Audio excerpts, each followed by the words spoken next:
Lesson 11 for September 7 through 13, Living the Advent Hope, read by Dr. Percy Harold.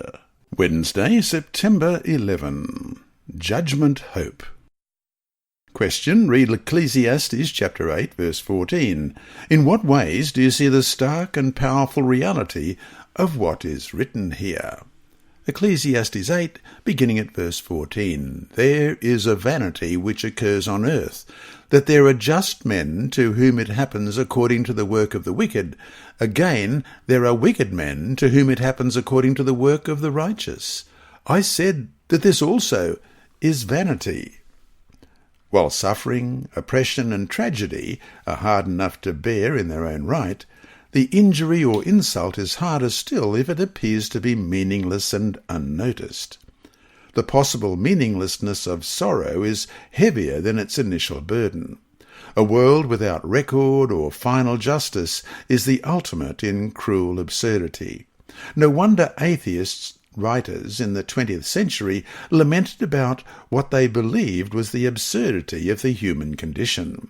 With no hope of justice, no hope of judgment, no hope of things being made right, ours would indeed be an absurd world. But the cry of Ecclesiastes 8:14 is not the end of the story. At the end of his protests, Solomon makes a sudden turn. In the midst of his laments about meaninglessness, he says essentially, "Hold on a minute, God is going to judge. So everything is not meaningless. In fact, now everything and everyone matters." Question, read Ecclesiastes 12, 13 and 14. What does this tell us about just how important all that we do here is? Ecclesiastes 12, beginning at verse 13. Let us hear the conclusion of the whole matter. Fear God and keep his commandments, for that is man's all. For God will bring every work into judgment, including every secret thing, whether good or evil. The hope of judgment comes down to what one believes about the core nature of God, life, and the world in which we live. As we've seen, the Bible insists that we live in a world that God created and loves, but a world that has gone wrong and in which God is working toward his plan for recreation, all through the life and death of Jesus.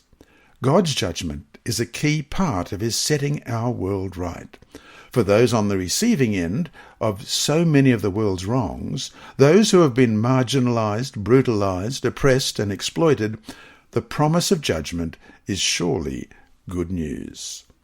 So to finish the day, what does it mean to you to know that one day, and in ways we can't imagine, the justice that we so much long for now will finally come? How can we draw hope from this promise? You have been listening to a reading of the Adult Sabbath School Bible Study Guide by Dr. Percy Harold from Queensland, Australia. This service is brought to you by Hope Channel, the Sabbath School Department, and Christian Services for the Blind. Remember, God is always faithful.